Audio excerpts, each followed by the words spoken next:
आगे जो है उसका बाकी पोर्शन था, उसमें पॉइंट चार्ज की डिस्कशन करेंगे। पॉइंट चार्ज, तो पॉइंट चार्ज के हम लोगों ने डिस्कशन की थी। पोटेंशियल का जो चैप्टर था 10th, उसमें स्केलर पोटेंशियल, वेक्टर पोटेंशियल निकाला, फिर इलेक्ट्रिक फील्ड निकाली और मैग्नेटिक फील्ड निकाली। तो इन चैप्टर में लिखा है कि we drive the field of a point charge q in arbitrary motion. और इक्वेशंस के रेफरेंसेस भी दिए हुए हैं इसने। तो ये इक्वेशन थी, इलेक्ट्रिक फील्ड क्यू चार्ज है, फिर आर जो है वो डिस्टेंस था, स्पेशल आर जो है वी स्पीड है इसकी, और ए एक्सेलरेशन है, और यू जो है वो इस तरीके से डिफाइन है, सी माइनस वी जो है। ठीक है, और मैग्नेटिक फील्ड आप इलेक्ट्रिक फील्ड से ही निकाल सकते हो, आर यूनिट वेक्टर क्रॉस ई से 1/c। अच्छा, अब इसमें पहले भी इसने ये दो नाम रखे थे इन दो टर्म्स के हवाले से।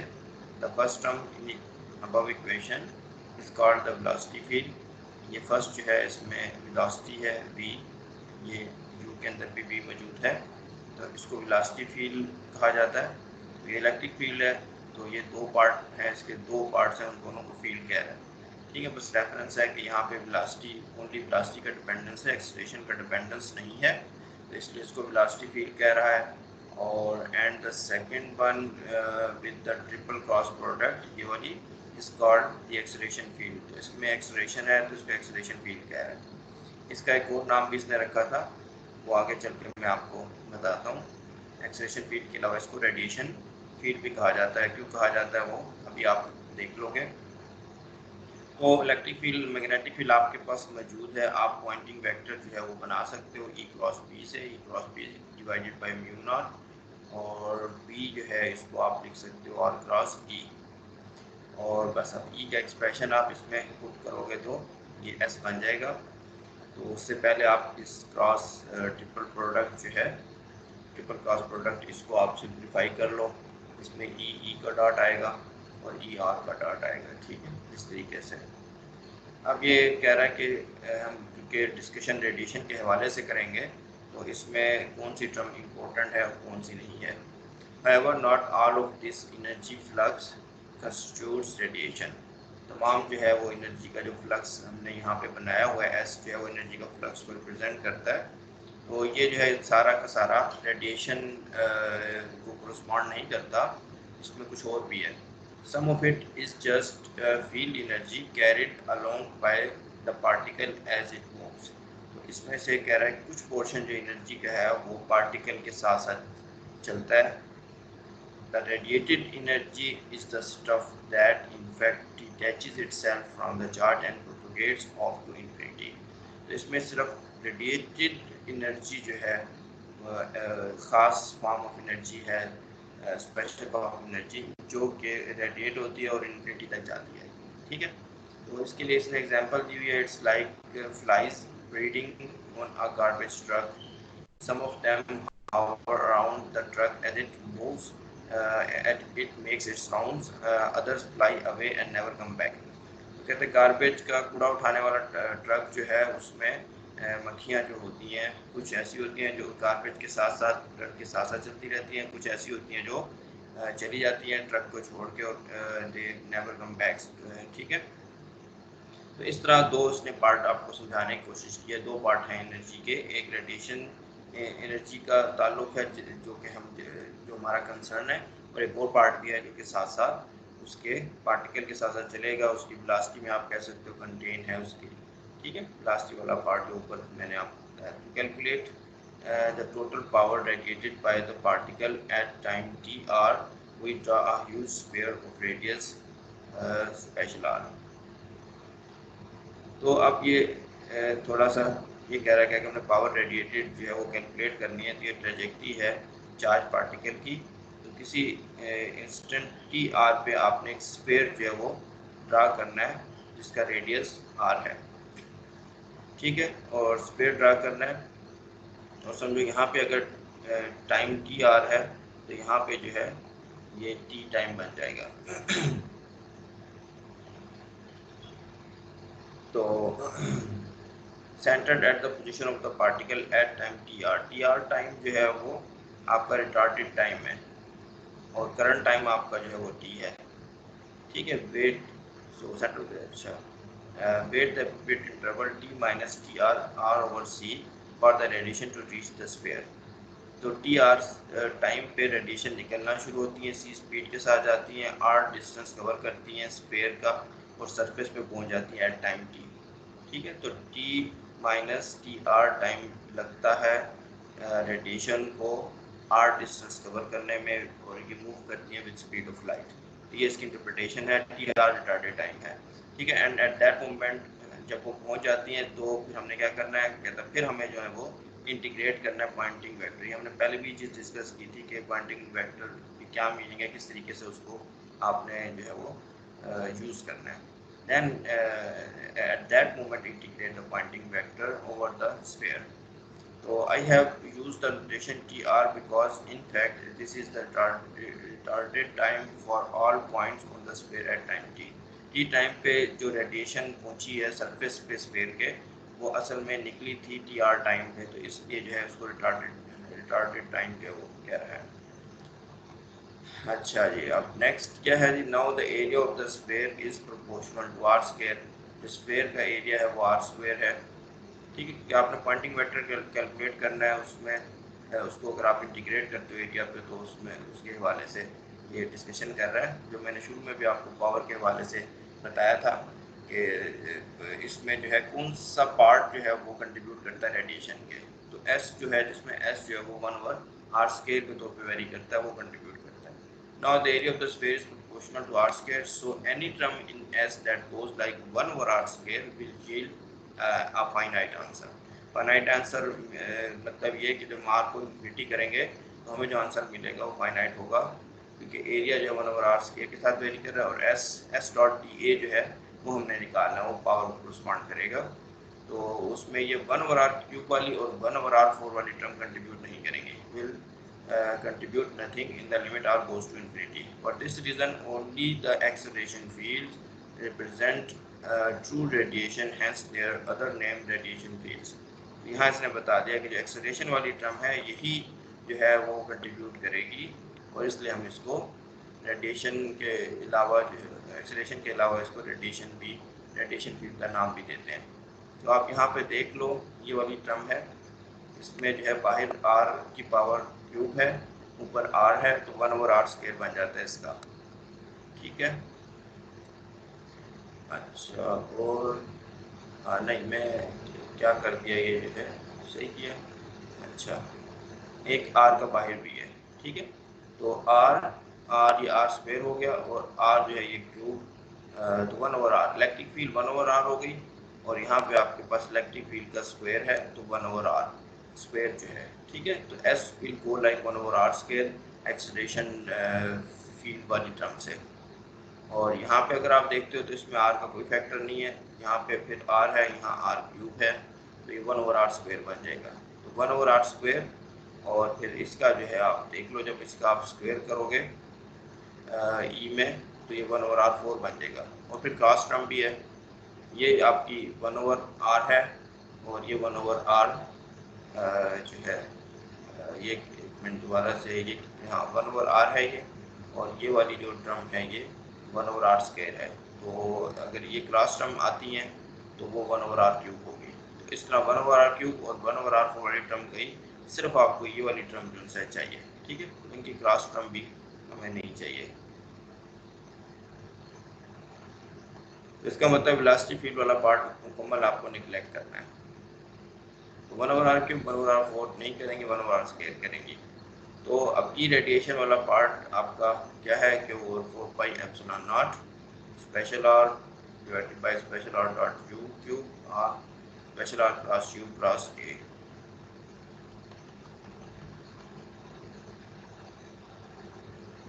ठीक, अच्छा आगे चलते हैं। The velocity fields carry energy to be sure and as charge moves this energy is drag along. तो वेलोसिटी फील्ड की वही बात इसने कर दी कि वेलोसिटी फील्ड भी जो है वो एनर्जी कैरी करती है और जैसे जैसे चार्ज मूव करता है वो उसके साथ साथ जो है वो वेलोसिटी फील्ड एनर्जी कैरी करती है। बट इट्स नॉट रेडिएशन, लेकिन ये रेडिएशन वाली किस्म नहीं है, टाइप नहीं है इसमें। It's like the flies that stay with the garbage truck, क्योंकि ये जो ये डाई आउट हो जाती हैं, लार्ज डिस्टेंस पे डाई आउट हो जाती हैं, क्योंकि इनका बिहेवियर 1/r³ और 1/r4 वाला है। तो ये साथ साथ रहेंगे, वेलोसिटी रहेगी, जब तक वेलोसिटी रहेगी उसके अंदर ये जो है ये मौजूद रहेगी एनर्जी का ये पार्ट भी जो है, ठीक है, फ्लक्स में, तो ये साथ साथ चलेंगे।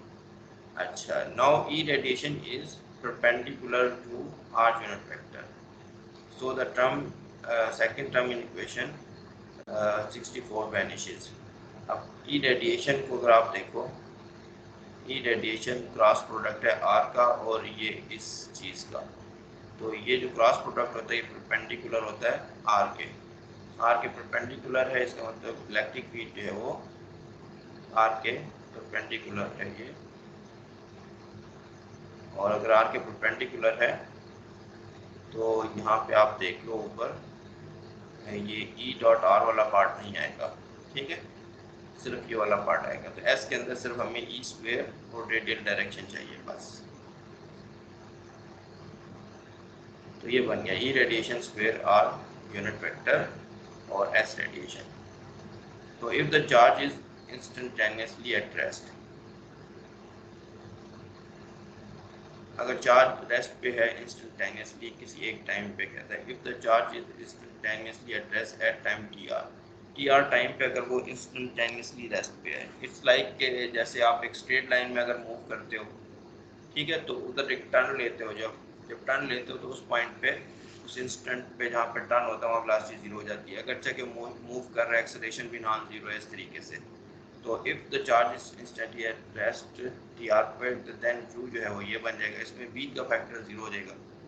अब यहाँ पे आके इसने जो है ये ग्रिफिथ ने v को जीरो कर दिया, और पहले इतना जो है वो बेचारा कहता रहा कि v जो है वो कंट्रीब्यूट नहीं करेगा, आर क्यूब है तो ये है तो फलाना है, जब नीचे जाके आपने v को जीरो ही करना था तो इतनी कहानी बनाने की क्या जरूरत थी। लेकिन इसकी रीज़न है जो इसने बनाई है, तो कि इवन ये जो रिजल्ट अब निकालेगा जिसको इसने v को ज़ीरो करके निकाला है, ये देखो कि आपके v को नॉन ज़ीरो करके भी जो है निकाला जा सकता है, या ज़्यादा जनरल रिजल्ट निकाला जा सकता है, और वो भी आप देख लोगे इसको, ठीक है। तो ठीक है, तो v आपने ज़ीरो कर दिया तो u जो है उसमें सिर्फ c वाला पार्ट रह गया। u के अंदर आपको अगर दोबारा से मैं याद करवा देता हूँ, यू कैन, ये है डेफिनेशन यू की, c are unit vector minus b, तो बी वाला पार्ट आपका जीरो हो गया। अच्छा जी, तो अब ई रेडिएशन आपकी ये बन गई आर क्रॉस आर, और इसका क्रॉस ट्रिपल प्रोडक्ट जो है इसको आप ओपन कर लो, तो ये आपके पास ये चीज़ बन जाएगी। In that case as radiation जो है वो ये बन जाएगी, ठीक है। एज रेडिएशन इसका बस आपने स्क्वायर करना है, स्क्वायर कर लिया और फिर इसको थोड़ा सिंप्लीफाई कर लिया तो आपके पास ये चीज़ आ गई। यहाँ पे एंगल जो थीटा है वो असल में आर और ए के दरमियान है। Theta is the angle between r unit vector and a, no power is radiated in the forward direction. Forward direction मतलब थीटा जीरो, और backward direction means theta pi. Theta pi zero में कोई power जो है वो radiate नहीं हो रही, यानी कि ये इस डायरेक्शन की बात कर रहा है जिस डायरेक्शन में एक्सेलरेशन हो रहा है मेरे को थीटा, ये जो है थीटा की वैल्यू जीरो हो जाएगी, तो आर यूनिट वेक्टर और ये दोनों जो है वो पैरेलल हो जाएंगे। तो इस डायरेक्शन में और इस डायरेक्शन में पावर रेडिएट नहीं हो रही, बल्कि परपेंडिकुलर डायरेक्शन में मैक्सिमम है जहाँ पे थीटा 90 है। तो rather it is emitted in a donut about the direction of instantaneous acceleration, ठीक है, वही डोनट जो हमने पहले बनाया था, अब उसमें एंगल भी आ गया इस तरीके से। तो ये है the total power radiated is evidently. अब आपने इसको एरिया पे इंटीग्रेट कर लेना है। एरिया आपके पास है r square sine theta d pi, यानी आर स्क्वायर डी ओमेगा भी कह सकते हो। आर स्क्वायर से कैंसिल हो गया, साइन क्यूब थीटा है उसको आपने इंटीग्रेट करना है, और आपके पास जो है फिर ये आंसर आ जाएगा। डी पाई टू पाई दे देगा, टू पाई और so this again is the Larmor formula which we obtained earlier by another route, ठीक है। तो ये लार्मर फार्मूला फिर इसने ड्राइव किया है, तो पहले भी किया था लेकिन एक और तरीके से किया था लार्मर फार्मूला। तो हाँ, इंटीग्रेशन करके देखते हैं वहाँ पे।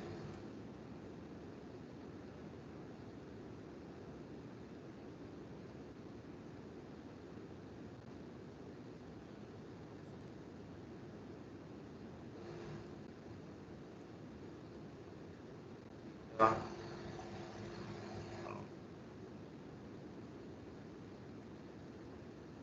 4/3 आता है कुछ।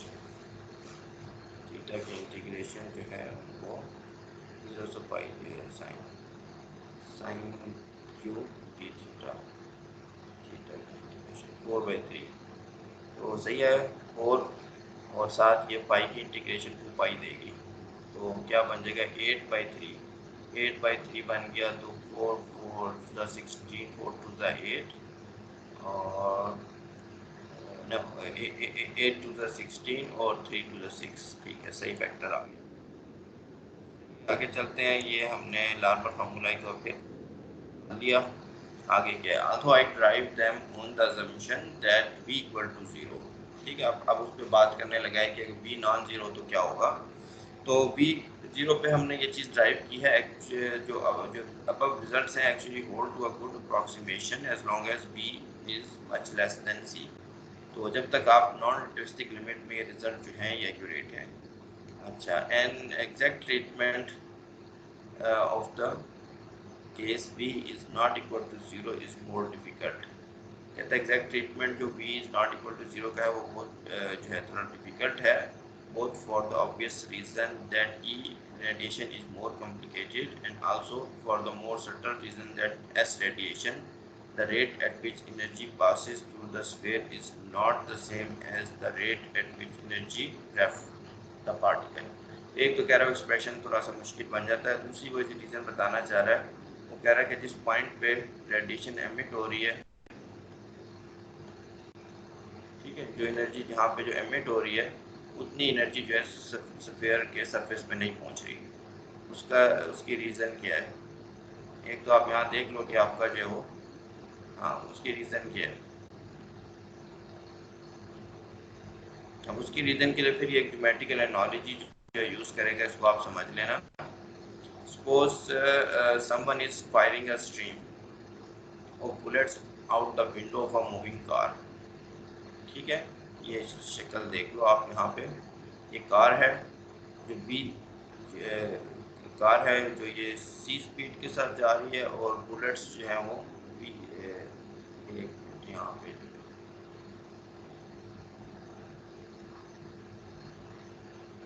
हाँ बी जो है वो बुलेट्स की स्पीड है, सी जो है वो ये इसकी कार की स्पीड है और यहाँ पे एक फायर कर रहे हैं। ठीक है, तो क्या होगा, स्टेशनरी टारगेट, ये स्टेशनरी टारगेट है, इसको फायर कर रहे हैं। नहीं, अच्छा suppose someone is firing a stream of bullets out the window of a moving car. Car move कर रही है, the rate N T at which the bullet strikes a stationary target is not the same as the rate N G at which they left the gun. तो left the gun, तो ये कह रहा है कि जिस रेट पे वो टारगेट पे,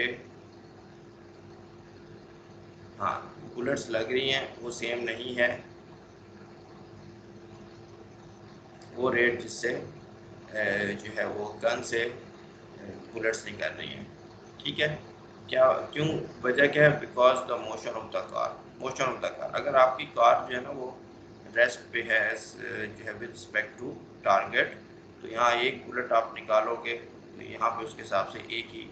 ठीक है, 5 मिनट्स में अगर आप एक बुलेट निकालते हो तो यहाँ पे भी जो रेट आप कैलकुलेट करोगे हिट होने का, और ठीक है वो सेम होगा जिस रेट के साथ यहाँ पे बुलेट्स जो हैं वो एमिट हो रही हैं। ठीक है, लेकिन अगर आप इस टारगेट को मूव करवाते हो तेज से इसकी तरफ, तो फिर क्या होगा, यहाँ पे अगर 5 मिनट्स में निकल रही है तो इसकी मूव करने की वजह से हो सकता है 1 मिनट के अंदर जो है बुलेट्स जो हैं वो के वक्फे से लगना शुरू हो जाए, तो 5 मिनट में हो सकता है 5 बुलेट्स जो है इसको लग जाए।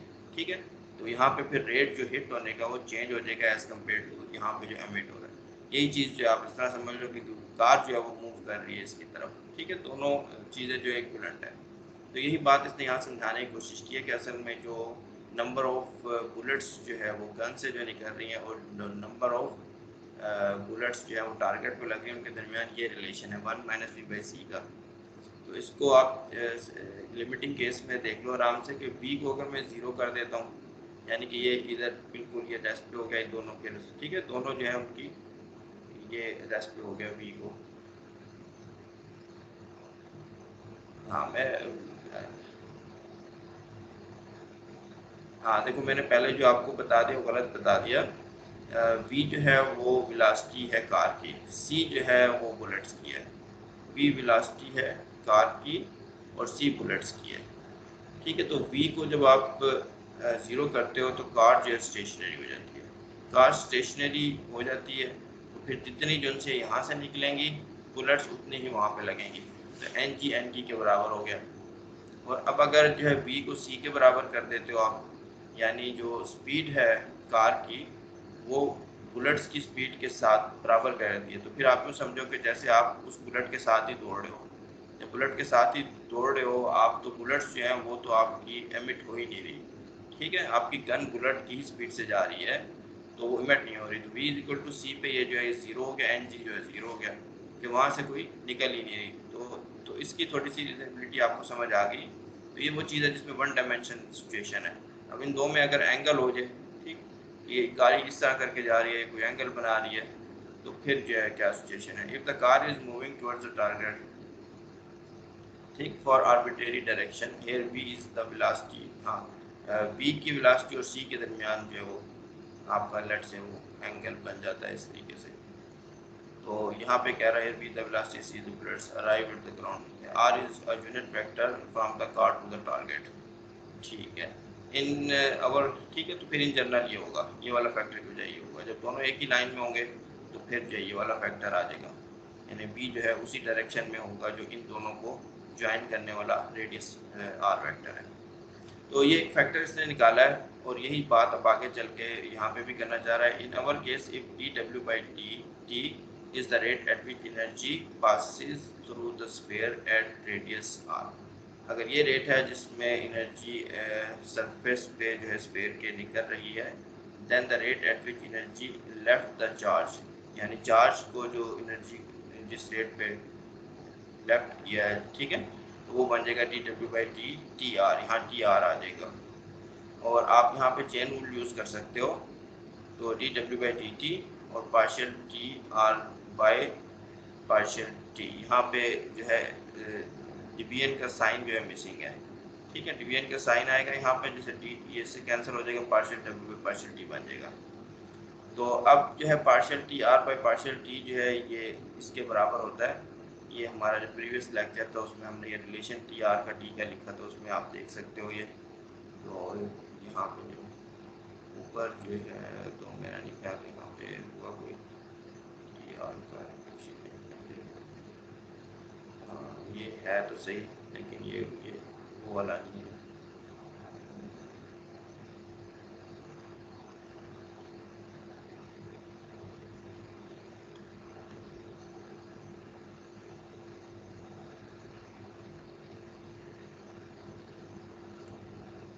अच्छा, तो ये 10th चैप्टर का हवाला दे रहा है, वहाँ पे हमने ये चीज़ निकाली थी। I use equation 10.7 to express this.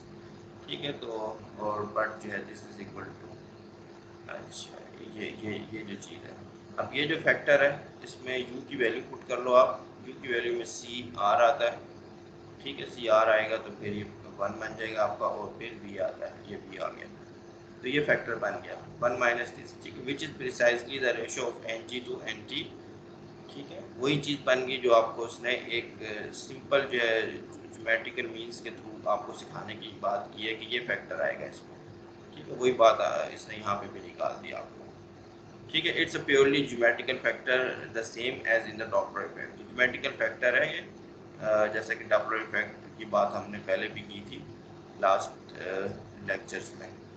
तो अब ये चीज़ आपको समझ आ गई है कि अगर v को हम किसी इस तरीके से इंक्लूड कर सकते हैं v का फैक्टर, तो power radiated by the particle into a patch of area R square sine theta D theta D phi R square, ये पावर जो रेडिएट हो रही है पार्टिकल से और एक सॉलिड एक एक इस डिफरेंशियल एरिया में, वो जो है फिर अब क्या बन जाएगी, D P by D omega. ये देखो आप पुराना फैक्टर है, इसके साथ इसने ये वाला फैक्टर लिख दिया, R dot two over R C जो है। अब ई रेडिएशन आप जो है वो लिख लो उसमें। अब उसमें भी जो आपने जीरो नहीं करना उस तरीके से, लेकिन रेडिएशन वाला पार्ट सिर्फ हमने इंक्लूड किया हुआ है। तो आप देखो यहाँ पे यू जो है वो आ गया। पहले यहाँ पे आपने इसको v को ज़ीरो कर दिया था, तो यहाँ पे u जो है वो R C are unit vector जो है वो बन गया था। अच्छा, आप integrating over theta and phi आप कर लो तो फिर वो कहता है कि आंसर जो है फाइनल ये बन जाता है। ठीक है, इसमें बस आपने इंटीग्रेशन करनी है तो फिर ये आंसर बन गया। तो where gamma is this, gamma जो है 1 minus b over c square के रूट जो है ये। This is the Lienard's generalization of the Larmor's formula to which it reduces when b is much less than c. तो यहाँ पे आप देख लो कि आपके पास ज़्यादा एक जनरलाइज फॉर्म आ गई है लार्मर फार्मूला की, जिसको लाइनार्ड जनरलाइजेशन कहा जाता है। और ये जो है अगर इसमें v बहुत छोटा हो या नॉन रिलेटिविस्टिक लिमिट में ये लार्मर फार्मूला में रिड्यूस हो जाता है। तो अदरवाइज क्या होता है, और रिलेटिविस्टिक लिमिट होती है तो फिर ये v c के करीब हो जाएगा। v c के करीब होगा तो गैमा का फैक्टर जो है 1/, ऑलमोस्ट 0 जो है वो इन्फिनिटी, तो गैमा का फैक्टर बहुत बड़ा हो जाएगा।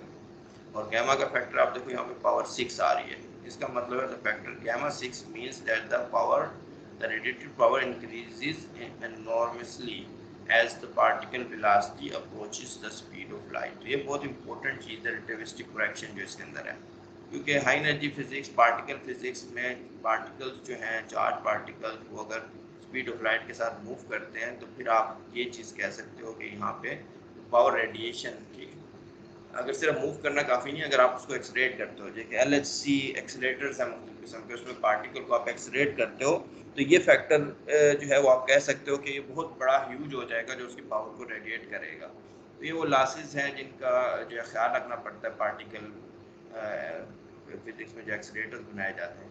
ठीक है, तो अब यहाँ पे कुछ स्पेशल केसेस आप ले सकते हो। ये एक्सलेशन और वेलोसिटी जो है वो आपस में कोलिनियर हो सकते हैं, परपेंडिकुलर हो सकते हैं। ये दो केसेस हैं इंटरेस्टिंग। अगर तो ये दोनों कोलिनियर है तो एक लाइन में मूव कर रही है, चार्ज पार्टिकल एक लाइन में मूव कर रहा है। अगर ये दोनों आपस में परपेंडिकुलर हैं तो सर्कुलर मोशन की बात की जा सकती है। तो ठीक है, जैसा कि LHC में वो सर्कुलर मोशन होती है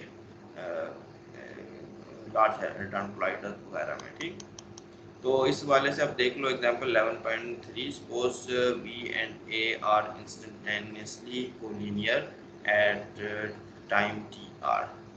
ठीक है, as for example in straight line motion, straight line motion है उसमें B और A जो है वो हो सकते हैं, या वो कम अज कम वो कह रहा है T या R पे जो है वो कोलिनियर है। Find the angular distribution of the radiation and total power emitted. अच्छा, अब यहाँ पे अगर आप देख लो A और B को लीनियर कर देते हो तो ये टर्म जो है वो 0 हो जाती है, आपका आंसर जो है फ़ौरन से ये बन जाता है पावर का। ठीक है, तो ये यहाँ पे एंगुलर डिस्ट्रीब्यूशन कह रहा है dp ओवर d ओमेगा की बात है। ठीक, तो 11.72 जो है आपकी, यानी यहाँ से आपने स्टार्ट करना है और ये ज्यूम करना है कि A और B जो है वो कोलिनियर है। कोलिनियर है तो A और U के अंदर B से कोई कंट्रीब्यूशन नहीं आएगी इस तरह, और U में सिर्फ R जो नेटवेक्टर वाला पार्ट कंट्रीब्यूट करेगा। तो U क्रॉस A जो है वो उसमें U में सिर्फ R वाला पार्ट यानी C R कंट्रीब्यूट करेगा, B नहीं आएगा इस केस में। और ये फिर आप जो है ये dp/d ओमेगा लिख सकते हो। dp/d ओमेगा बन गया हमारे पास। अब नेक्स्ट स्टेप क्या है, इसमें ट्रिपल क्रॉस प्रोडक्ट जो है इसको आपने एवेल्युएट करना है। इसमें इन दो का डॉट प्रोडक्ट आ सकता है और फिर इसका A के साथ आ सकता है। और ये देख लो आप इन दो का डॉट प्रोडक्ट तो जस्ट फिर A वेक्टर आ गया और इस तरह फिर ये, और इसका स्क्वायर कर लो आप, स्क्वायर में फिर ये A स्क्वायर माइनस ये चीज़ बन जाती है। और ये आप फिर R और A के दरमियान जो एंगल है वो थीटा है, जैसे कि ऊपर फिगर में हमने देखा था ये जो, ठीक है, R और A के दरमियान एंगल थीटा। तो बस वही चीज़ यहाँ पे लिख ली है। So in particular, we let the z-axis point along the b, z-axis अगर b के along है तो फिर ये जो है, ठीक है, वेलोसिटी के along, तो ये z-axis आपका वेलोसिटी के along है। तो फिर जो है उसने कहा कि ये एंगल जो आपका इस तरीके से वेलोसिटी के along है तो आप जो समझो एक्सेलरेशन के along भी है। एक्सेलरेशन या तो इसके along होगा या इसके अपोजिट होगा। ठीक है, एक्सेलरेशन भी इसी डायरेक्शन में है, एक्सेलरेशन भी इसी डायरेक्शन में है। तो अब आप देखो ऊपर जो है क्या चीज़ थी, एक्सेलरेशन इस डायरेक्शन में है। और अब आपके ये जो चीज़ है ये आप देख रहे हो कि ये डोनट जो है ये थोड़ा सा पिचक के इस तरफ को चला गया, ये वाला पार्ट इधर को चला गया, ये वाला पार्ट जो है इधर को इस तरीके से बन गया। ठीक है, रिलेटिविस्टिक इफेक्ट की वजह से वो रिलेटिविस्टिक इफेक्ट खत्म करते हैं, नॉन रिलेटिविस्टिकली वो डोनट शेप बनेगा, लेकिन अब जो है शक्ल इसकी इस तरह की बन गई। ठीक है, सो ये आपका एक्सप्रेशन निकल आया फाइनल। और इसमें क्या कह रहा है, this is consistent of course, क्योंकि ये देखो आप यहाँ पे पहले साइंस के थीटा था सिर्फ, अब जो है नीचे भी एक कॉस थीटा एंगल का डिपेंडेंस आ गया। This is consistent of course with equations 11.69 जो पहले थी, in the case b equal to 0, however for very large b यानी बीटा अराउंड 1, बीटा अराउंड 1 यानी b close to c, relativistic limit आप इसको कह सकते हो। The donut of radiation figure 11.2 जो ऊपर मैंने दिखाई थी, is stretched out and push forward by the factor this, ये जो नीचे फैक्टर है कहता है इससे जो है ये आगे की तरफ पुश हो जाती है, as indicated in figure 11.14। although there is still no radiation in precisely the forward direction, forward direction में अभी भी कोई रेडिएशन नहीं है। आप देखो यहाँ जीरो हो रहा है, ये सारी जो प्रोफाइल इसने बनाई हुई है। Most of it is concentrated within an increasingly narrow cone, अभी कौन सी बन गई है, इधर है कि इधर है, ये कौन सी बन गई है। ठीक है, कौन है जिसके एंगल जो है वो थीटा मैक्सिमम कह सकते हो आप इसको, कौन about the forward direction, see problem 11.15। तो इसको हम देखेंगे, ये एंगल भी निकालेंगे। प्रॉब्लम 11.15 में भी थोड़ा सा और काम कर लेते हैं, इसके बाद इसकी तरफ आते हैं। अच्छा, the total power emitted is found by integrating, अब आपके पास जो एंगुलर डिपेंडेंस आ गया उसको डी ओमेगा पे इंटीग्रेट कर लें तो टोटल पावर आ जाएगी। टोटल पावर आप यहाँ से भी निकाल सकते हो, और ऊपर जो है टोटल पावर का फार्मूला दिया हुआ है, वहाँ से भी आप डायरेक्ट जो है अगर टोटल पावर आपको चाहिए तो यहाँ से भी आप कर सकते हो। यहाँ से हमने निकाली थी तो बी और ए जो है वो कोलिनियर थे, ये जीरो हो गया था, और म्यू के स्क्वायर गामा 6/6 पाई सी ए स्क्वायर। ठीक है, तो टोटल पावर जो है इसने एमिटेड या फ़ौरन से यहाँ से निकाल सकते हो, लेकिन इसको हम यहाँ से भी निकाल के देख लेते हैं। तो इसको जो आप इंटीग्रेट कर लो ओमेगा पे, ओमेगा पे यहाँ पे इंटीग्रल आ जाता है जिसमें आप x को cos थीटा पुट कर लो तो इसकी ये फॉर्म बन जाती है, और इसको इंटीग्रेशन बाय पार्ट्स कर लो, फिर आंसर आपके पास ये आ जाता है। कहता है this result is consistent with the Lienard formula equation 11.73 for the case of collinear b and a. तो ये बात जो है हमने पहले भी ऊपर से निकाल के चेक कर ली थी कि वाकई ये सिचुएशन है।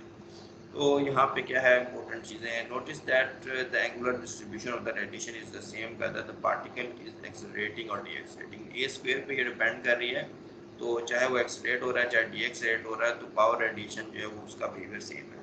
It only depends on the scale of A and is concentrated in the forward direction, forward direction में with respect to the velocity in either case. When a high speed electron hits a metal target, it rapidly deaccelerates, giving off what is called Stalin or braking radiation.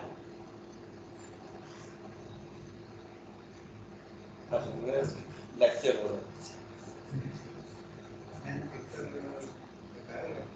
Share करना जो उसमें नहीं आ रहा है आप share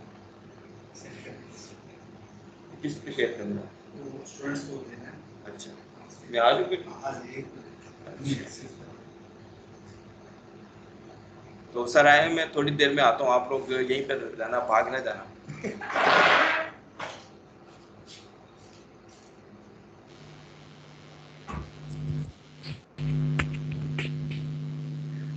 अस्सलाम वालेकुम अनीस भाई, वकास भाई, तलहा भाई। हेलो हेलो, मेरी आवाज आ रही है? हाँ बिल्कुल आ रही है आवाज आपकी। हाँ, हेलो, कैसे हो? क्या हो रहा है? ये क्या हो अल्हम्दुलिल्लाह, रहा बस सेहत तो ठीक है? है, ये क्या बाकी मत पूछो। ये क्या हो रहा है? पता नहीं यार ये क्या हो रहा है, बस ये तलहा और वकास क्यों चुप है? तलहा भाई, अनीस, इसके साथ क्या करेंगे यार?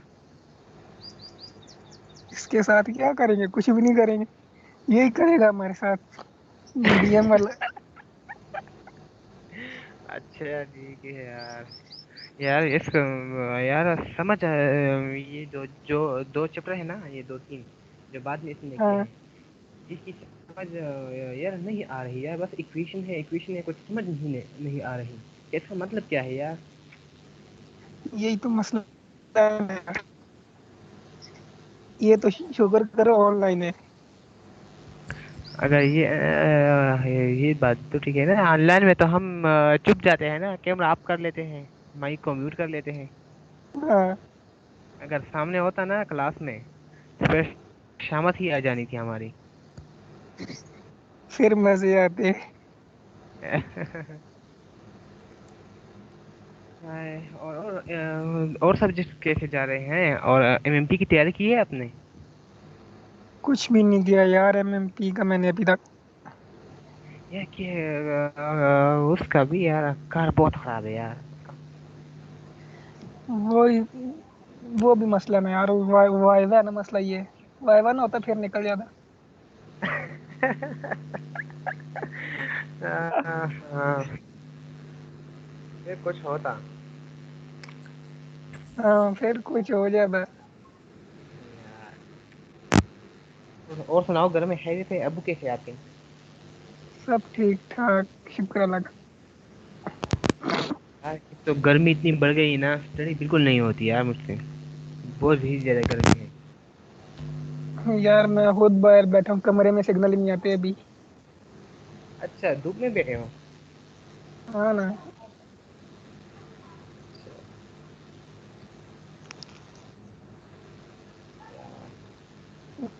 यार ये तला और वकास भाई क्यों नहीं बोल रहे यार? एमएमपी की तैयारी भी इन्होंने करानी है मुझे।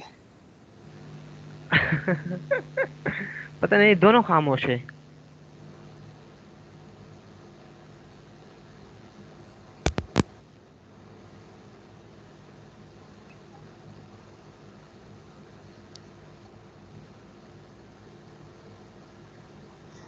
चलो सर का इंतजार करते हैं। चलो ठीक है।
अच्छा जी, तो अर्शद साहब आगे थे, उनका जो है वो एग्ज़ाम था मेरा ख्याल, उन्हें हेल्प चाहिए थी ऑनलाइन किस तरीके से उसको जो पोस्ट करना है। तो हम लोग कहाँ पे थे? यहाँ पे पावर ठीक है, ब्रैम स्टालिंग जो है वो आ गया। इसको ब्रेकिंग जो है वो रेडिएशन भी कहते हैं, जब इलेक्ट्रॉन कोई पार्टिकल जो है चार्ज वो डीएक्सलरेट होता है खास तौर पे, ये एक्सलेट होता है, तो ये इस तरह की रेडिएशन जो है वो निकलती हैं। बट आई हैव डिस्कस, ठीक है। तो ये क्या है, हम बताना चाह रहे हैं आपको कि क्लासिकल थ्योरी ऑफ स्टालिंग मैंने आपको बताई है, ठीक है। जो लोग क्वांटम फील्ड थ्योरी का कोर्स पढ़ रहे हैं उसमें क्वांटम इलेक्ट्रोडायनेमिक्स में भी स्टालिंग है, डायग्राम्स है, फाइनमेंट डायग्राम्स वगैरह पैस्किन की बुक में, तो हो सकता है आप जो है वो टच किया हो। कुछ प्रॉब्लम्स हैं। Bohr theory of hydrogen, the electron in ground state was supposed to travel in a circle of radius this held in orbit by the Coulomb attraction of proton. तो according to classical electrodynamics, this electron would radiate, electron जो है वो radiate करेगा, hence spiral in to the nucleus, तो nucleus में गिर जाएगा। तो फिर कहता है show that b much less than c for most of the trip, most of the trip वो कहता है कि ये जो है वो b less than much less than c होगा, ये आप चेक करें। As you can use the Larmor formula, तो लार्मर फार्मूला आप यूज़ कर सकते हो, एंड ठीक है, so you can use the Larmor formula. तो जस्टिफिकेशन जो है वो आपसे मांग रहा है कि क्या वाकई बी मच लेस देन सी है, और आप लार्मर फार्मूला जो है वो यूज़ कर सकते हो and calculate the life span of bore atom, के कितना टाइम लगेगा कि बोर का एटम जो है वो डाई हो जाएगा, इलेक्ट्रॉन जो है वो न्यूक्लियस को हिट करेगा। न्यूक्लियस का रेडियस भी आप ले सकते हो, कितना होता है 10⁻1 फर्मी, मेरा ख्याल होता है 10⁻15 होता है, और इसका कितना है ये, तो कितना दोनों का फ़र्क तकरीबन 10,000 जो है, ठीक है। तो फ़र्क जो अगर न्यूक्लियस के करीब करीब आप लेके जा रहे हैं, इतना डिस्टेंस उसने ट्रैवल करना है, तो आप देख लो उसमें जो है कि वाकई ये स्पीड जो है उसकी, उसको क्या फ़र्क पड़ता है। अच्छा जी, उसके बाद ये है find the angle theta maximum at which the maximum radiation is emitted in example 11.3 see figure this. अच्छा, show that for ultra relativistic speed v close to c theta जो है इसके बराबर है थीटा मैक्सिमम, ठीक है। तो एग्जैक्ट एक्सप्रेशन इसने नहीं दिया, लेकिन लिमिटिंग केस में दिया है, what is the intensity of the radiation in this maximal direction, और ये चीज़ें जो है हम लोगों ने कुछ तरह की एक चीज़ की थी, ये वाला प्रॉब्लम मैं कोशिश करता हूँ यहाँ पे करने की, और देखते हैं कि क्या सिचुएशन जो है वो बनती है। ये चीज़ जो है वो की थी,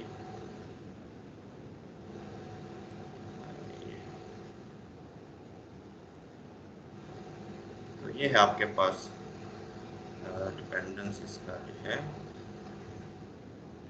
क्या चीज़ है ये, तो प्रॉब्लम इतना मुश्किल नहीं है, मैक्सिमम एंगल निकालना है, तो आपने ये एंगुलर डिपेंडेंस इसको मैक्सिमाइज करना है।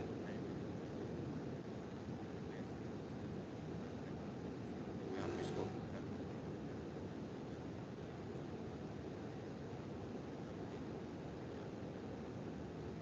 साइन थीटा लिख लेते हैं, फिर हो जाएगा, ठीक है। ये है जो एंगुलर डिपेंडेंस है वो बस इतना ही है, 1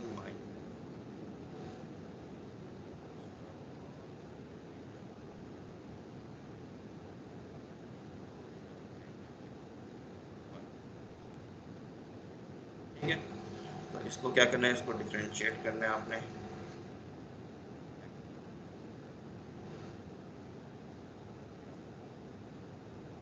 बन गई। और अगर हम इसको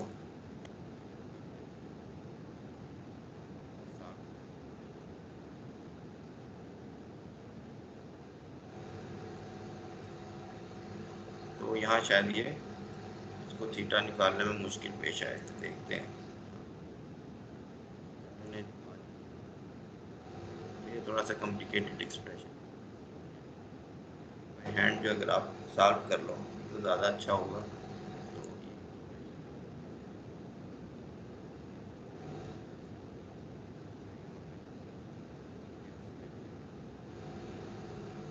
आपने थीटा निकालना है, और यहाँ पे ये 6 वाली टर्म हम अगर एक टर्म जो आपकी यहाँ बच जाएगी,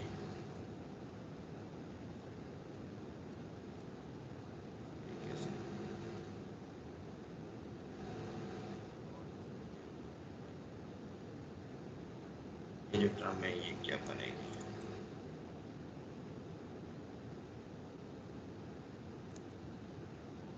शायद अच्छा एक कॉमन आ रहा है।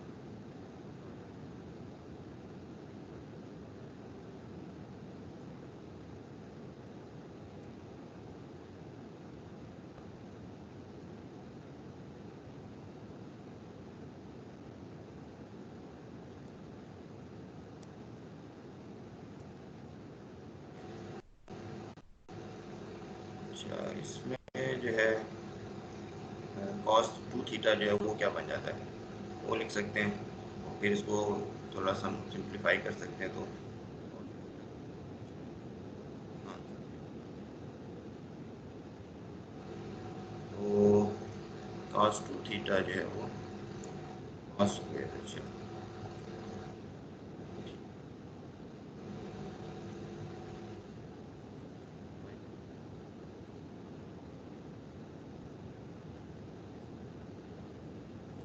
कॉस थीटा आ गया कॉस स्क्वायर थीटा, थीटा को अगर हम लिख लें बस,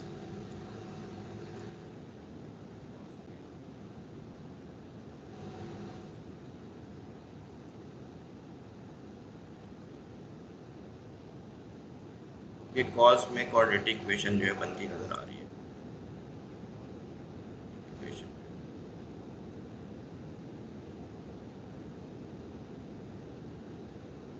कॉस वाली जो चीज़ है इसको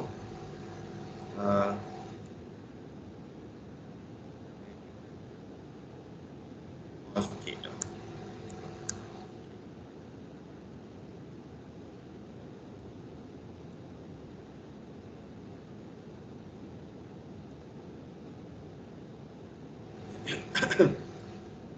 ये वो सॉल्व करते हैं, कॉस थीटा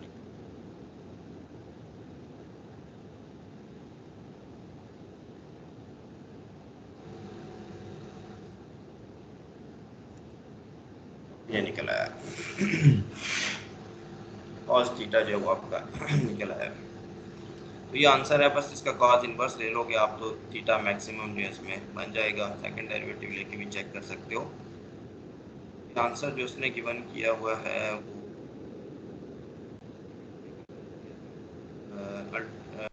अल्टरनेटिव भी जो है इसको आपने क्लोज किया जाए तो इसमें कोई आंसर बनता हमारा नजर आ रहा है, cos theta maximum 1 minus beta divide by 2 ये बनेगा इसका। तो आप कर सकते हैं हम इसकी लिमिट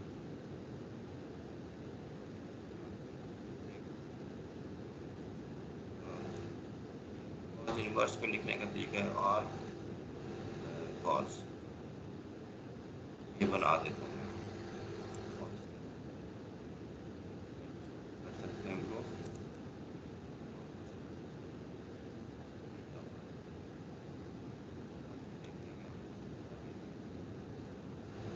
अबाउट बीटा 1 और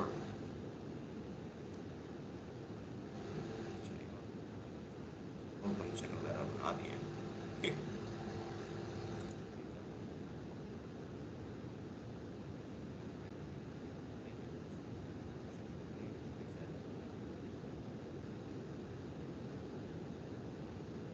अच्छा बीटा जो है यहाँ पे अगर छोटा है, ये नीचे वाला बीटा जो है ये यहाँ पे ये 1 हो जाएगा, इसको अगर बीटा को 1 करेंगे तो क्लोज टू 1 बीटा से इंडिपेंडेंट आंसर बन रहा है यहाँ पे, तो हो सकता है हमने कोई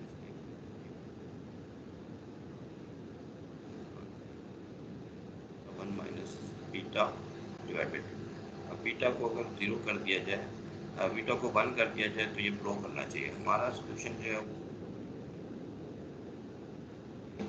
जो चीज़ है ये परेशानी वाली है, ठीक है। तो फिर उसको देख लेते हैं, साइन थीटा और यहाँ पे जो है 1 माइनस बीटा कॉस थीटा की पावर 5, इसको डिफरेंशिएट किया और इसको जो है चीज़ है इसमें 2 साइन जो है 0 जो है वो निकाल दिया हमने, थीटा की वैल्यू 0 नहीं हो सकती। फिर यहाँ पे जो है 1 माइनस 5 बीटा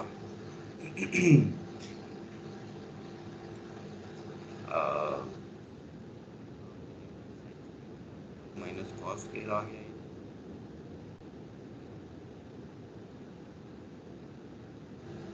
बना सकते हैं इक्वेशन, और वो मैंने बनाया है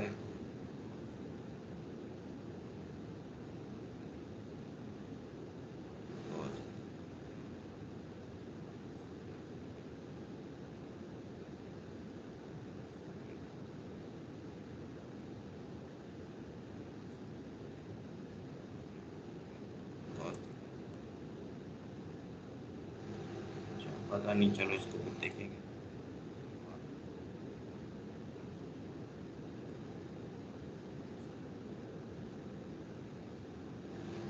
और बीटा को अगर हम इस्तेमाल कर रहे हैं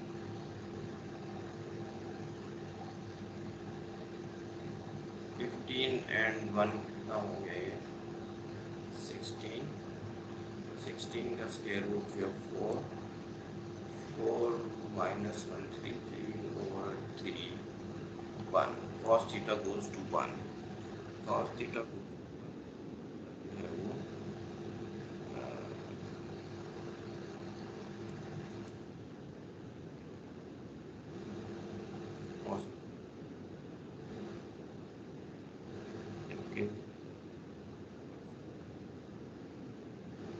बीटा को अगर बिल्कुल ही मैं 1 कर दूँ, ठीक है, बीटा को 1 कर दूँ तो ठीक है, बाकी थीटा जो है वो 0 ही आ रहा है।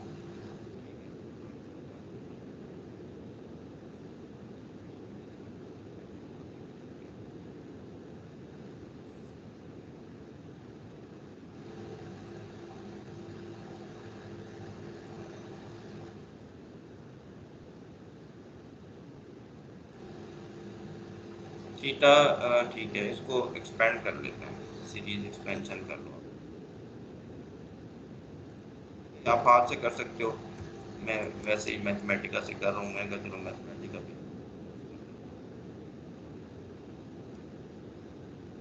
अच्छा, इसको एक्सपेंड किया, बीटा को नहीं 0 के बोर्ड कर दिया, तो कुछ ये चीज़ बन रही है। अगर मैं बीटा करना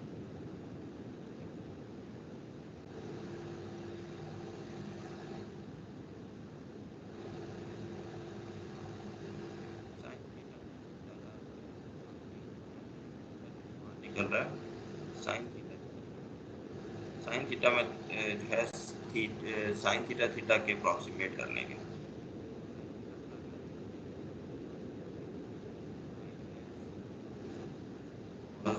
स्क्वायर, आपका बन गया साइन, ठीक है, साइन थीटा जो है वो इसके बराबर हो गया, तो वो लिख लेते हैं, साइन थीटा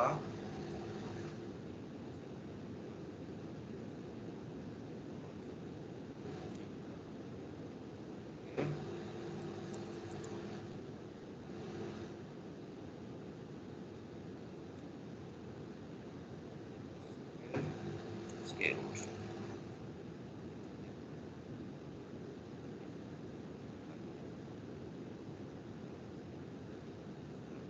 इसमें अगर इतना अंदाज़ा हो गया मैं कि जो आंसर हमारा बन रहा है बीटा गोज टू 1 में वो 0 बन रहा है, तो थीटा स्मॉल ही है, तो साइन थीटा को आप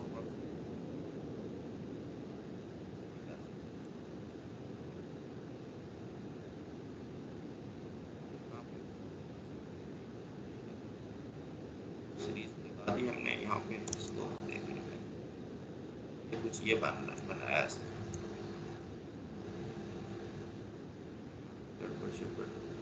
वो लग रही है बीटा -1 सही है। इन दोनों चीज़ों को जो है वो करें।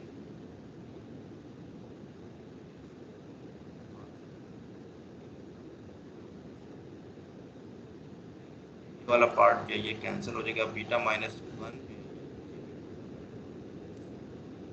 तो ये बन गया 1 माइनस बीटा डिवाइड बाई 2। यही चीज़ बन रही है कि नहीं यार?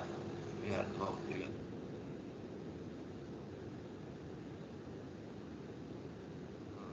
तो बिल्कुल सही 10 चीज़ बन गई। तो इसको ज़रा अच्छे तरीके से लिख लेते हैं। आपका थीटा मैक्सिमम जो है ये बन गया। इसको थोड़ा सा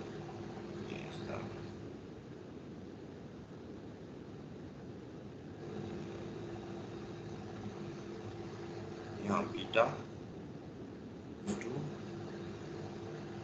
1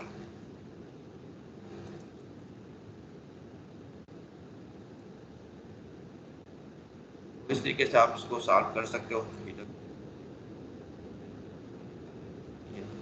ये वाला नहीं है तो नेगेटिव -1 से ये पड़ा शायद क्या बन जाए, देख लो आप इसको।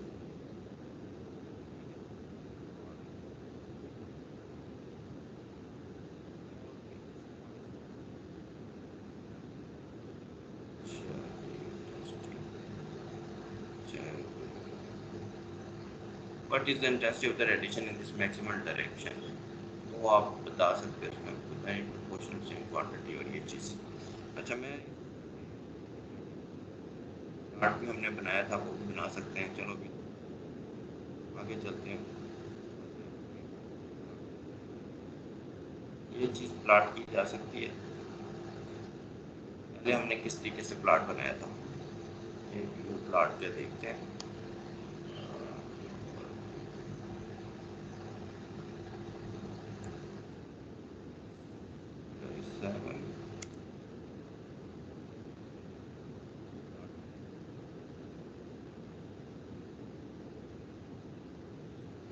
एस एवरेज जो है वो हमने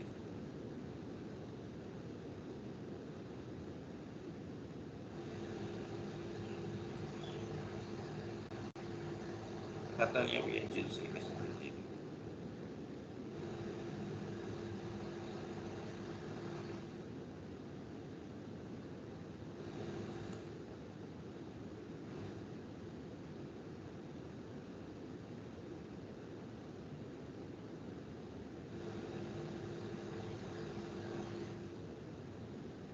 यहाँ पे एस एवरेज थी जो हमने प्लॉट की थी,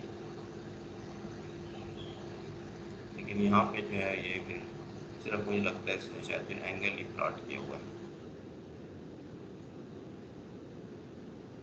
एंगल प्लॉट करना है, चलो करके देख लेते हैं।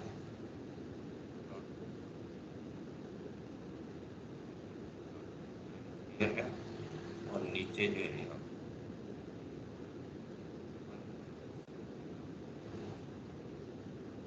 और स्टार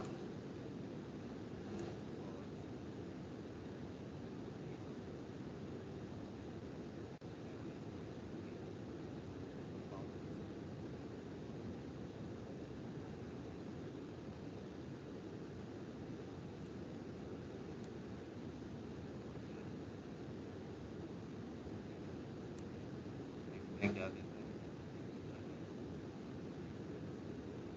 बीटा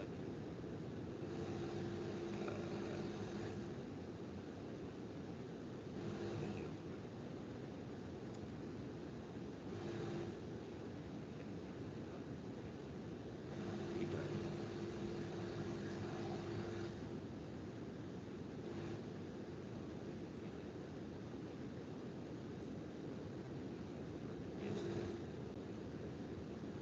एक्स और जी में प्लॉट किया हुआ है।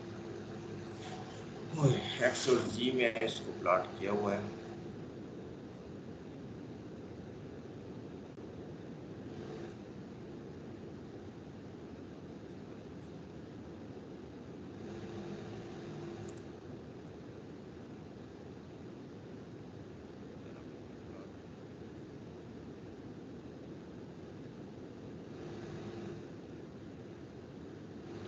एक्स और जी जो है और इस तरीके से बनाया हुआ है, एक्स है और जी है, साथ ही जो है वो एच ये फैक्टर भी है। अच्छा ठीक, ये प्लॉट है एक्स और जी में।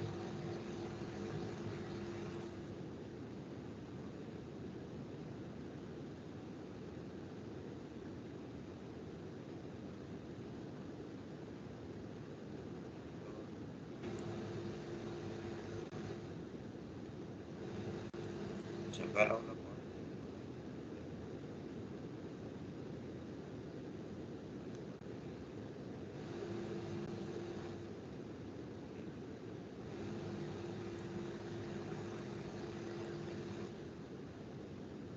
एक्स और जी है और 2 डायमेंशनल प्लॉट बनाया हुआ है, स्लाइस बनाया हुआ है। इसमें क्या किया हुआ है, फाई की कोई एक वैल्यू फिक्स की जा सकती है, फाई की वैल्यू फिक्स की जा सकती है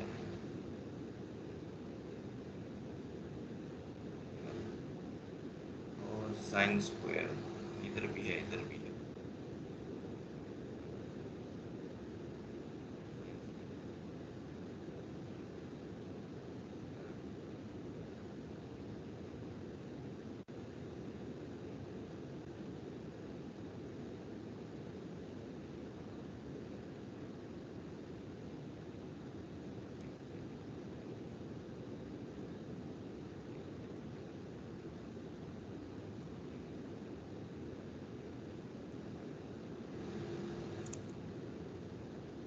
सब कुछ बन ही गया वैसे।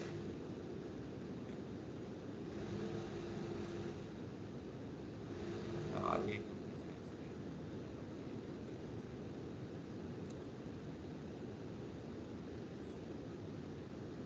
अच्छा और क्या, और ये लगता है शायद कम करनी पड़ेगी।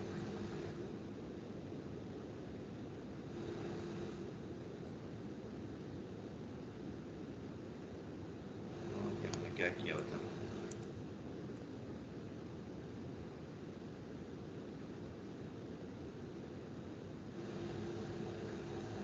पास फाई का पता नहीं कोई रोल है इसमें, उस हिसाब से है। अच्छा इसमें sine theta sine cos theta है, साइन स्क्वायर साइन स्क्वायर नीचे आर था वो तो पता नहीं बस। चलो खैर थोड़ी कोई कोई ना कोई इसके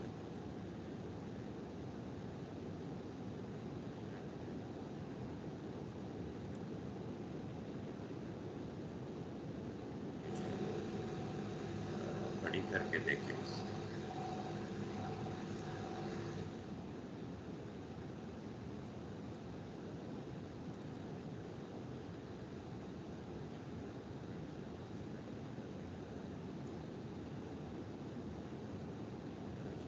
हाँ है लेकिन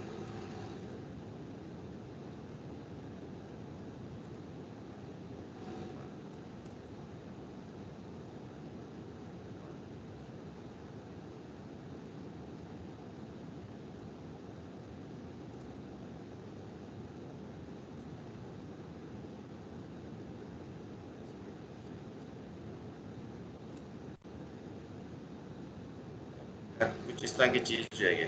दूसरा प्लाट भी शायद इस तरीके से उसको देखना पड़ेगा मुझे, क्या उसने चक्कर किया हुआ।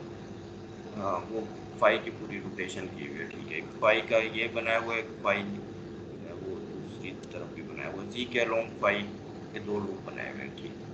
चलो ये बस इसको यहाँ पे रोकते हैं, हम आगे चलते हैं। अच्छा आगे ये प्रॉब्लम है 11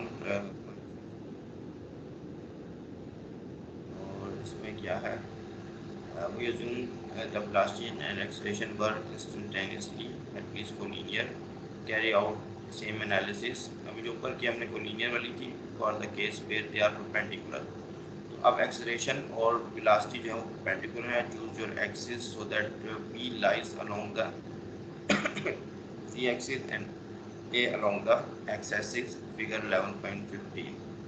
तो फिगर 11.15 में उसने बता दिया आप इस तरीके से सिचुएशन लेंगे कि पी वेलोसिटी आपकी इधर है, ए इधर है, आर जो वो थीटा पाई एंगल जो बना रहा है, ठीक है। तो ये so that is please check that P जो पावर है is consistent with the line out formula. तो आंसर इसने जो है वो आपने ये चेक करना है। अच्छा, for relativistic velocity beta close to 1 the radiation is again sharply peaked in the forward direction। इसमें भी वो कहता है sharply peaked in the forward direction है, और यहाँ पे इसने वो बनाया हुआ है, ठीक है, ये जी और एक्स। ये मेरा ख्याल ये फिर वही चीज़ उसने बनाई हुई है, एक स्लाइस बनाया हुआ है जो मैंने शुरू में वो डोनट शेप बनाई थी। अच्छा, तो ये मैं फिर बना के आप यहाँ पे इंक्लूड कर दूँगा। अच्छा, तो शार्पली पीक है यहाँ पे in the forward direction, for radiation again sharply peak in the forward direction. 11.16।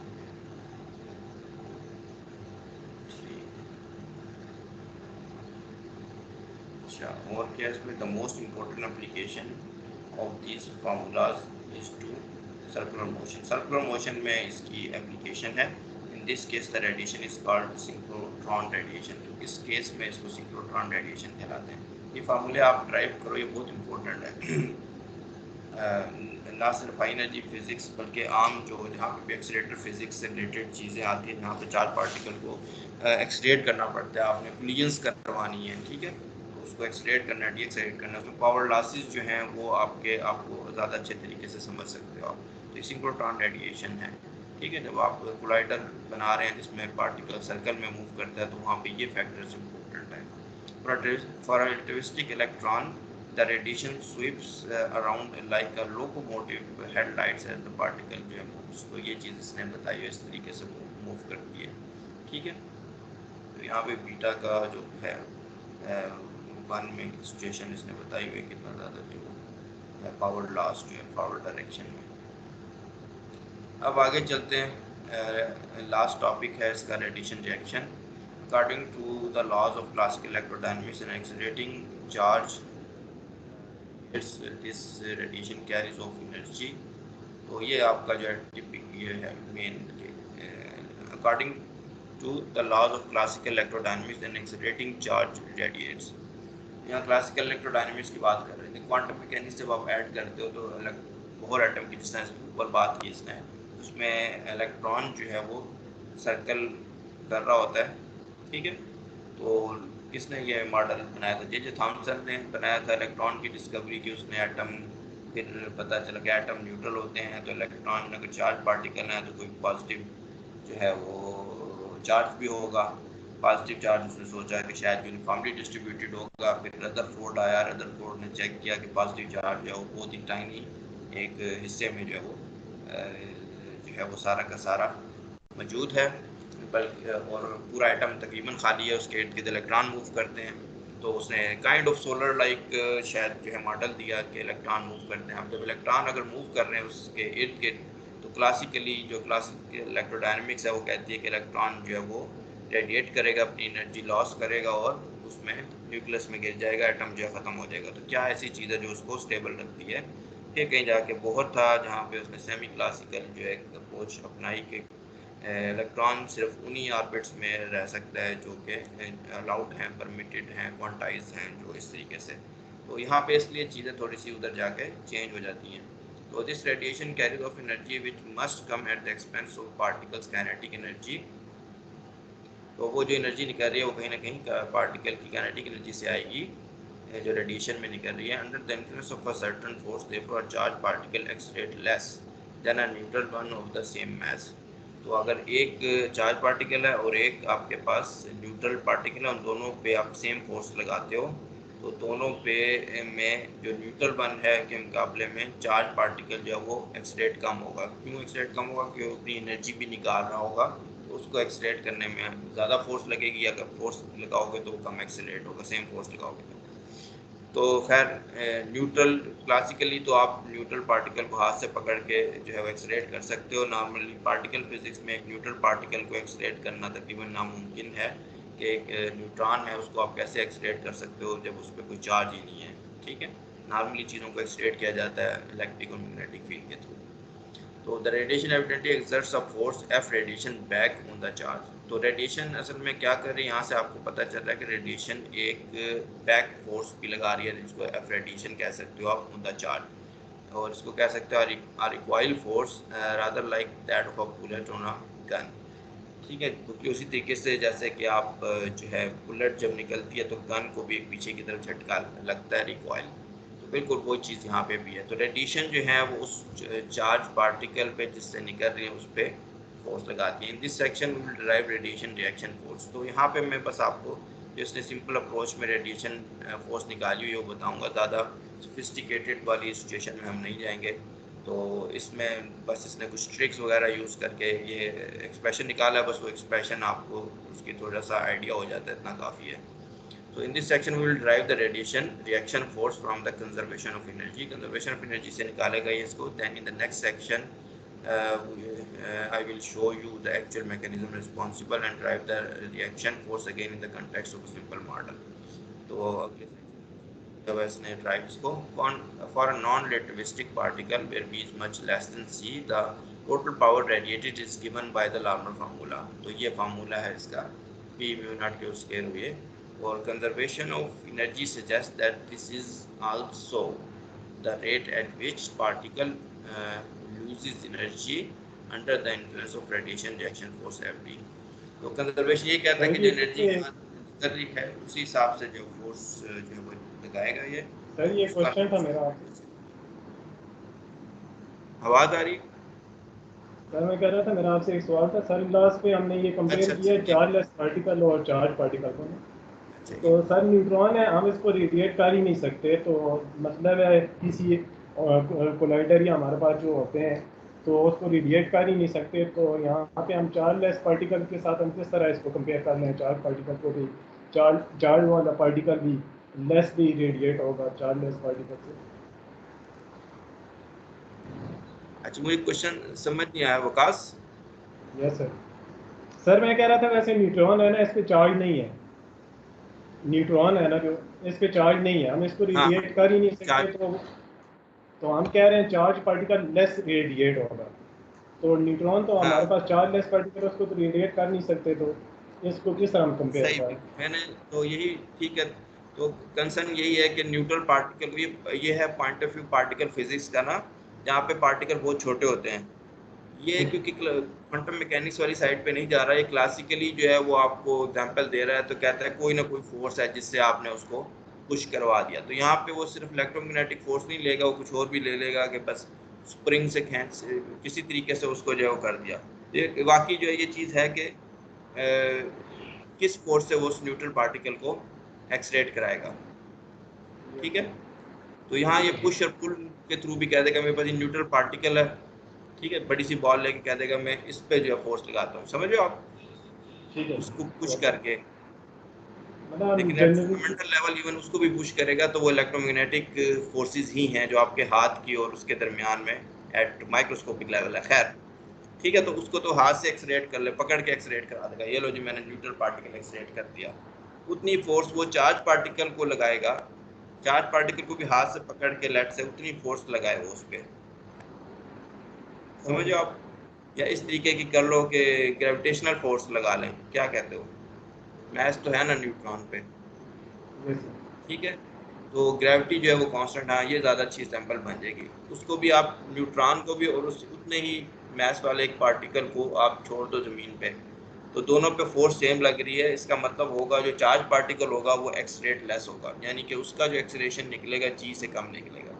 Neutron जो होगा उसका निकलेगा जी 9.8 मीटर। तो ये होगा, ठीक है। चलो ठीक है सर, कंटिन्यू। चलो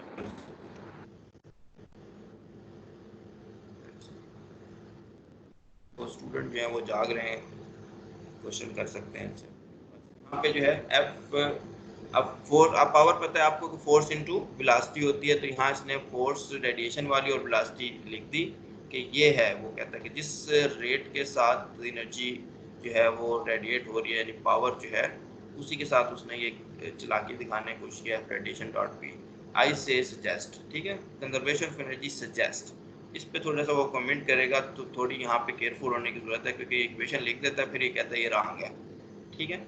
आई say suggest advisedly because this equation is actually wrong, ठीक है। अब इक्वेशन लिख भी दी और फिर क्या भी रहा है कि इक्वेशन जो है रॉन्ग है, ठीक है। बड़ी खतरनाक बात होती है। For we calculated the radiated power by integrating the Poynting vector over a sphere of infinite radius, क्योंकि हम जो पावर रेडिएट की कैलकुलेशंस करते हैं उसमें एक इनफिनाइट स्फीयर लेते हैं, आर गोस टू इन्फिनिटी कर देते हैं। In this calculation the velocity fields played no part, उसमें आपने देखा कि वेलोसिटी फील्ड प्ले कुछ नहीं करती, सिर्फ रेडिएशन की बात हो रही होती है।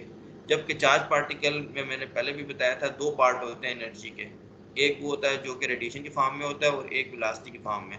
तो अब यहाँ पे जो आपकी कहना चाह रहा है ये कि जो आप कंसिडर कर रहे हैं, आप सिर्फ एक पार्ट कंसिडर कर रहे हैं, दूसरा पार्ट कंसिडर नहीं कर रहे हैं, तो इसलिए यहाँ पे इसने इन्वर्टेड कॉमा में सजेस्ट लिखा, कंजर्वेशन ऑफ एनर्जी सजेस्ट। तो कंजर्वेशन ऑफ एनर्जी में तो दोनों इससे आने चाहिए, जो वेलोसिटी वाला पार्ट है एनर्जी का और जो रेडिएशन वाला पार्ट है दोनों आना चाहिए। तो ये बात इसने यहाँ पे की, तो इसलिए इसने लिखा दिस इज एक्चुअली रॉन्ग, क्योंकि जो रिएक्शन होगा वो फिर आप निकाल रहे हो जो यहाँ से कह के भी एनर्जी कंजर्वेशन से निकाल रहे हैं, वो बात जो है वो कहता सही नहीं है। अब उसको आर्ग्यू करेगा कि किस तरीके से मैं स्टिल जो है ये आंसर सही है और क्यों सही है, उसकी क्या रीज़न है, ठीक है, तरीका जो है वो।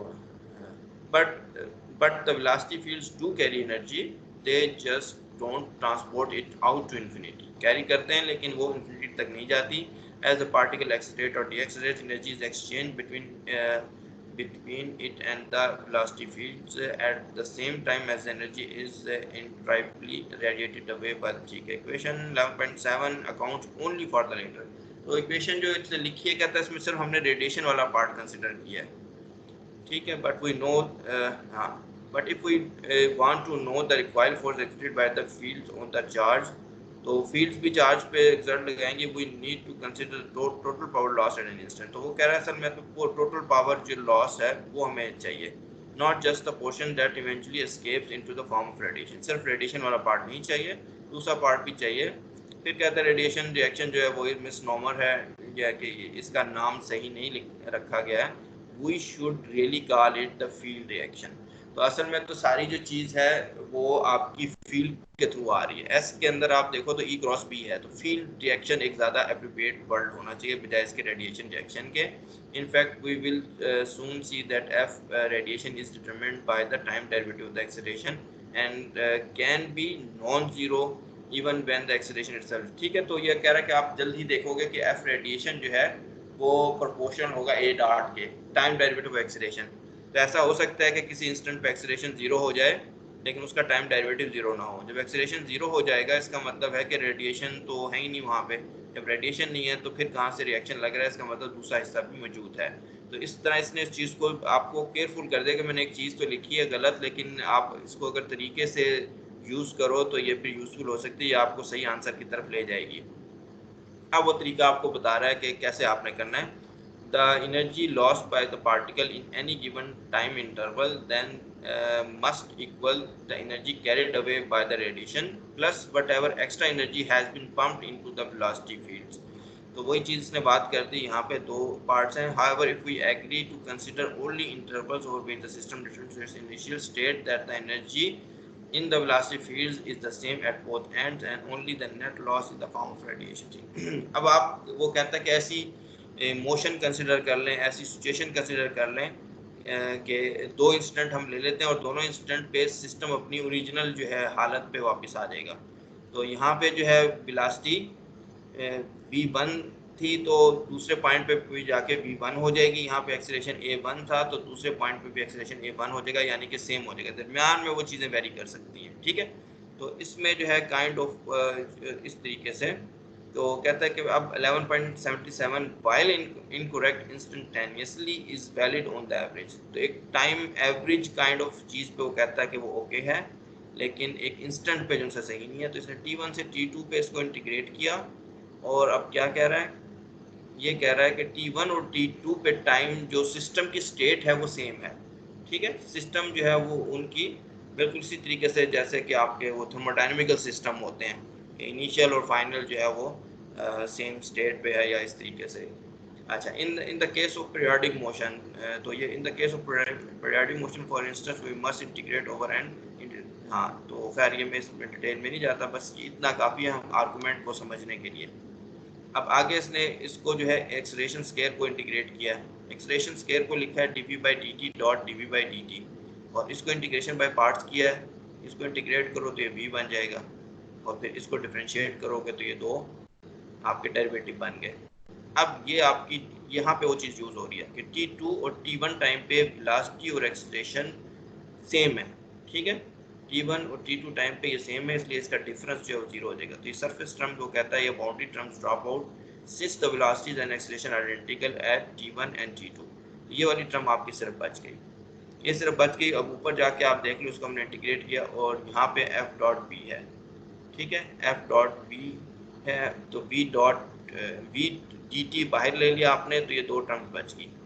एक आपकी यहाँ से आ गई, ये क्या है, ये वेलोसिटी के दो डेरिवेटिव हैं, एक डेरिवेटिव आपका एक्सेलरेशन बना देगा, दूसरा डेरिवेटिव एक्सेलरेशन का डेरिवेटिव बना देगा, ठीक है। तो ये आपके पास बन गई।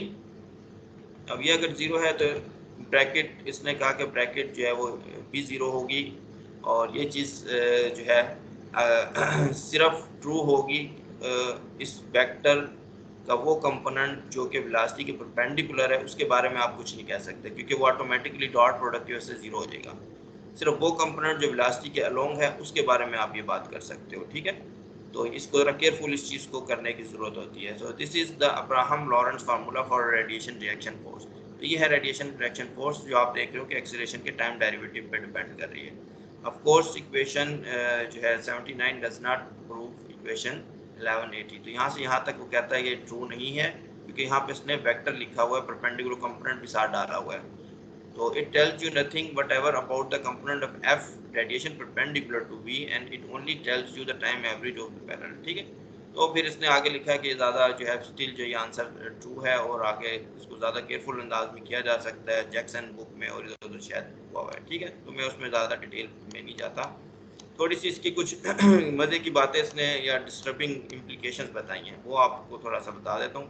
Abraham Lawrence formula has disturbing implications which are not entirely understood nearly a century after the law was first proposed। कहता है कि तकरीबन 100 साल तक इसमें जो कुछ डिस्टर्बिंग किस्म के चीज़ें लोगों ने देखी उसको समझ ना सके, तकरीबन 100 साल लगे उन्हें शायद। for suppose a particle is subject to no external forces, अगर कोई एक्सटर्नल फोर्स नहीं लग रही है, then Newton second law says this, ma जो है f रेडिएशन म्यू नॉट जो स्क्वायर ओवर दिस, ठीक है। तो यहाँ पे ये जो सारी क्वांटिटी है इसका कुछ ना कुछ आप नाम रख दो, और वो इसने लग दिया टाउ विद मैस को डिवाइड करके, और फिर आप देख सकते हो कि ए डॉट इक्वल्स टू ए जो है ये आपके पास एक्सपोनेंशियल जो है सोल्यूशन आ जाएगा। एक्सपोनेंशियल सोल्यूशन आ गया तो ये क्या कह रहा है, तो acceleration spontaneously increase exponentially with time. Electron के लिए इसने ये टाउ जो टाइम है ये भी बताया हुआ है कितना बनता है, 10⁻²⁴। So this absurd conclusion can be avoided if we insist that a not equal to 0। अगर a not को आप 0 कर दो तो फिर ये आप इसको अवॉइड कर सकते हो, but it turns out that the systematic exclusion of such runaway solution has an even more unpleasant pleasant जो है वो consequence if you do apply an external force the particle starts। अच्छा, फिर वो कह रहा है कि ये इस पे इसने कुछ प्रॉब्लम्स का रेफरेंस दिया हुआ है, अगर आप प्रॉब्लम करते हो तो आप देखोगे कि ये ए नॉट 0 करने से भी काम नहीं बनता, और मसाइल पैदा हो जाते हैं। तो दूसरा ये कह रहा है कि अगर आप एक्सटर्नल फोर्स जो है वो इंक्लूड करते हो तो आपको इंटरेस्ट अजीबोगरीब बात पता चलती है। It's like the particle starts to respond before the force acts. ऐसी चीज़ पता चलती है कि पार्टिकल जो है वो अभी फोर्स आपने लगाई नहीं तो ही स्टार्ट्स टू एक्ट, ठीक है, कि ऐसे कि जैसे उस पर फोर्स लगी। तो ये इसी तरीके से जैसे कि किसी बच्चे की आपने पिटाई करने के लिए डंडा अभी उठाया है, तो वो जो उनसे फ़ौरन से जो है वो चीखने लग गया कि मुझे बड़ी ज़ोर के मारा, बड़ी ज़ोर के मारा, अभी तो पिटाई हुई नहीं उसकी, ठीक। तो वो ये वाली सिचुएशन है। तो ये वही जो है कॉजैलिटी से इसका ताल्लुक है। तो दिस ए काजल यानी एंटी काजल जो है pre acceleration jumps the gun by only a short time tau, nevertheless it is philosophical energy. तो ये कुछ इंटरेस्टिंग डिस्कशन है जिसका इसने यहाँ हवाला दे दिया, कुछ शायद इसके अपने भी इससे रिलेटेड पेपर भी हैं ग्रिफिथ के। तो बस यहाँ पे मैं बस स्टॉप करता हूँ। ये एग्जांपल है, ये कुछ आप लोग उससे थोड़ा देख लेना। मैं बस हल्का सा चाह रहा था आप लोग को आइडिया दे दूं कि यहाँ पे जो है वो रेडिएशन रिएक्शन जो है वो क्या चीज़ है। यहाँ पे इसने एक मॉडल बनाया हुआ है, फिर इसमें थोड़ी सी डिटेल के साथ इलेक्ट्रिक फील्ड लेके इसने निकाला है। तो आपको इंटरेस्टेड हो आप लोग पढ़ लेना इसको। तो और आखिर में फिर इसने कोई एक्सप्रेशन जो ड्राइव किया, ये एक प्रॉब्लम है इंटरेस्टिंग, आप लोग देखो करके। 11.31 to a particle in hyperbolic motion, equation 10.45, ठीक है, वो आप देख लेना 10 चैप्टर में। To a particle in hyperbolic motion radiate, ये क्वेश्चन है इसका। Use the exact formula. जब ये क्वेश्चन कर रहे हैं ना तो इसका मतलब आपने फौरन से जो है नो कहना है इसका, ठीक है वरना ये क्वेश्चन करता रहा, ठीक है। इसे क्या जरूरत है पूछने की भी स्पेशल पाथ पे अगर पार्टिकल जा रहा हो तो वो रेडिएट करेगा या नहीं करेगा, आपको कहीं करेगा, ठीक है। तो फिर वो क्वेश्चन करने की जरूरत है कि उसकी मीनिंग ही नहीं है, ठीक है। तो फौरन बगैर कोई सोचे समझे इसका आंसर आप दे सकते हो कि नहीं करेगा। फिर अगर वो पूछ ले आपसे कि भाई बताओ क्यों नहीं करेगा, तो वो फिर वहां पे आपको जो है थोड़ा सा सोचना पड़ेगा Does a particle in hyperbolic motion radiate? तो ये तरफ बोंगा सा क्वेश्चन है। Does a particle in hyperbolic motion experience a radiation reaction? तो अगर रेडिएट नहीं कर रहा तो रेडिएशन रिएक्शन करेगा कि नहीं, तो पता नहीं मुझे आंसर, मैं तो वैसे ही गैस कर रहा हूँ, ठीक है। मुझे नहीं पता कि बाकी आंसर क्या होगा इसका। तो रेडिएशन अगर वो रेडिएट नहीं कर रहा तो उसका जो है वो स्टिल जो है हो सकता है कि उसका रेडिएशन रिएक्शन भी हो, जिस तरह मैंने आपको बताया था कि वो ए डॉट पे डिपेंड करता है, ठीक है। तो हाँ, मतलब रेडिएशन के अलावा भी जो है, हाँ रेडिएशन के अलावा भी कोई कंट्रीब्यूशन वेलोसिटी से भी आती है, तो इसलिए हो सकता है कि हो। तो खैर वो कह रहा है यूज एग्जैक्ट फार्मूला, इसको सॉल्व करो। तो यहाँ पे इसने क्या, the famous questions carry important implications. हाँ कहते ये जो क्वेश्चन मैंने किया है इसकी इम्प्लीकेशंस क्या हैं। These famous questions carry important implications for the principle of equivalence. Equivalence principle, equivalence है वो शायद आप लोगों ने शायद सुना हो इसको, जनरल रिलेटिविटी में भी है ये। सी दीज पीपल, अच्छा, और कोहन का है पेपर, और सरप्राइजिंग थ्योरेटिकल फिजिक्स ये है, और ये है इन लोगों के, ठीक है। तो बस मेरा ख्याल है यहाँ पे कहाँ पहुँच गए हम लोग, हाँ तो ख़त्म हो गया। तो बस यहाँ पे मैं स्टॉप करता हूँ, टाइम भी पूरा हो गया। और तो नेक्स्ट जो लेक्चर है वो हम बस रिलेटिविटी के करेंगे, जितने हमारे लेक्चर रह जाएंगे उसमें मेरी ये कोशिश होगी कि मैं आप लोगों को फोर नोटेशन में मैकेनिक्स और ख़ास तौर पर इलेक्ट्रोडायनेमिक्स की मैक्सवेल इक्वेशन, लॉरेंस फोर्स और पोटेंशियल फार्मूलिज्म जो है, ये चीज़ें मैं फोर नोटेशन में आपको लिख के बता दूँ बस, ठीक है। तो ये वही चीज़ है जो आप लोग पहले से पढ़ चुके हो, जस्ट टेंसोरियल नोटेशन में मैं ये चीज़ें लिखूंगा, जिसमें बहुत सारी चीज़ें बहुत आसान हो जाएंगी आपको। इलेक्ट्रिक फील्ड, मैग्नेटिक फील्ड किस तरीके से ट्रांसफॉर्म करती है लॉरेंस ट्रांसफॉर्मेशन में, ये हम निकाल के देखेंगे, ठीक है। तो ये जो है आपको यहाँ पे फिर मैं स्टॉप करता हूँ इसको।